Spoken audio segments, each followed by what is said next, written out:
तारीख थी 18 अगस्त 1945। हवा में खबर सनसनी की तरह फैली। नेताजी सुभाष चंद्र बोस, भारत के वीर सपूत, रिपोर्टेडली एक प्लेन क्रैश में शामिल थे।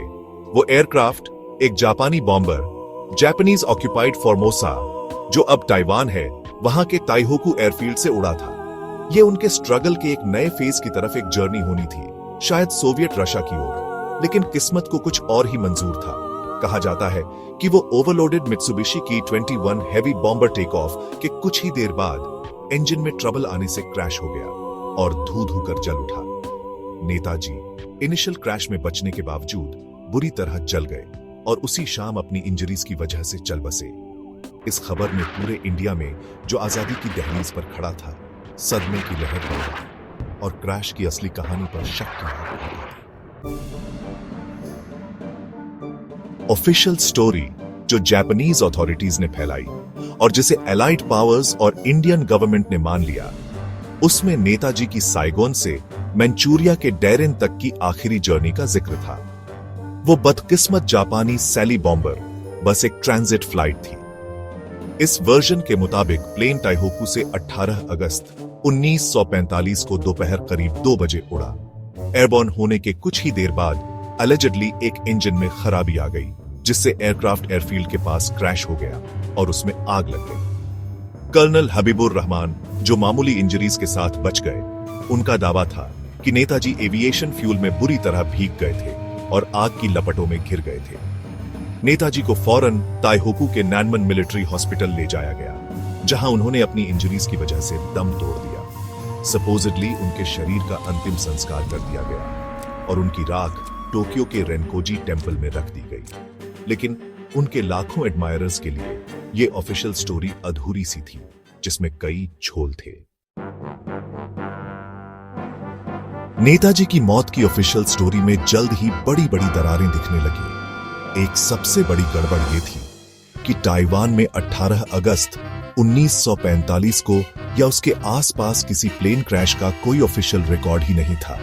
ताइवानीज एविएशन अथॉरिटीज और लोकल गवर्नमेंट रिकॉर्ड्स में ऐसी किसी इंसिडेंट का कोई जिक्र नहीं था। लोकल एविडेंस का न होना एक बड़ा मुद्दा बन गया।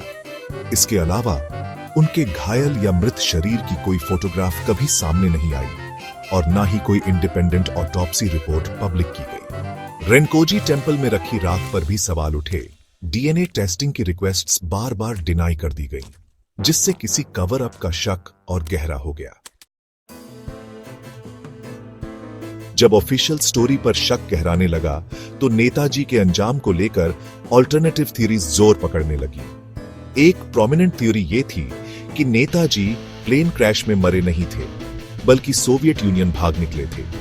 प्रोपोनेंट्स का कहना है कि नेताजी सोवियत यूनियन को ब्रिटिश इंपीरियलिज्म के खिलाफ इंडिया की लड़ाई में एक पोटेंशियल एलाई के तौर पर देखते थे। प्लेन क्रैश तो बस एक स्मोक स्क्रीन था, अपने दुश्मनों को गुमराह करने के लिए। एक और थ्योरी कहती है कि नेताजी सीक्रेटली भारत लौट आए थे और गुमनामी बाबा बनकर एक साधु की तरह 1985 में अपनी मौत तक रहे। उनके सर्वाइवल की थ्योरीज ये दिखाती हैं कि लोग प्लेन क्रैश में उनकी इस तरह अचानक मौत को मानने को तैयार नहीं थे। पब्लिक डिमांड पर गवर्नमेंट ऑफ इंडिया ने नेताजी के डिसअपीयरेंस की जांच के लिए कई इंक्वायरी कमीशंस बनाई। 1946 की फिगर्स रिपोर्ट का कंक्लूजन था कि नेताजी प्लेन क्रैश में मारे गए थे। 1956 में शाह नवाज कमेटी ने एयर क्रैश थ्योरी को ही सही माना। हालांकि 2 मेंबर्स, जिनमें नेताजी के भाई भी थे, इससे सहमत नहीं थे। 1970 में कोसला कमीशन ने भी यही कंक्लूजन दिया कि नेताजी प्लेन क्रैश में मारे गए थे। मुखर्जी कमीशन, जो 1999 में बनी, उसने कहा कि नेताजी प्लेन क्रैश में नहीं मरे थे और रेनकोजी टेम्पल में रखी राख उनकी नहीं थी। गवर्नमेंट ने मुखर्जी कमीशन के फाइंडिंग्स को रिजेक्ट कर दिया, जिससे लोगों का गुस्सा और भड़क गया। इन कमीशंस के कन्फ्लिक्टिंग वर्डिक्ट्स ने इस रहस्य को और भी गहरा कर दिया है। क्लोजर लाने के बजाय इन इंक्वायरीज ने अक्सर और सवाल खड़े कर दिए और नेताजी के अंजाम का सच कॉन्ट्रडिक्टरी रिपोर्ट्स की परतों के नीचे दबा रह गया। नेताजी सुभाष चंद्र बोस के डिसअपीयरेंस की गाथा मॉडर्न इंडिया के सबसे बड़े और अनसुलझे रहस्यों में से एक है। 1945 के उस फेटफुल अगस्त के दिन को 75 साल से ज्यादा हो गए हैं। फिर भी सवाल बाकी है, क्या वो एक ट्रैजिक एक्सीडेंट का शिकार हुए या उन्होंने खुद अपने डिसअपीयरेंस की प्लानिंग की थी? डेफिनेटिव प्रूफ की कमी ने कई थ्योरीज को फलने फूलने का मौका दिया है। इंडियन लोगों का नेताजी के अंजाम के साथ इमोशनल इन्वेस्टमेंट बहुत ज्यादा है। वो अनकॉम्प्रोमाइजिंग पेट्रियोटिज्म, करेज और सैक्रिफाइस के सिंबल थे।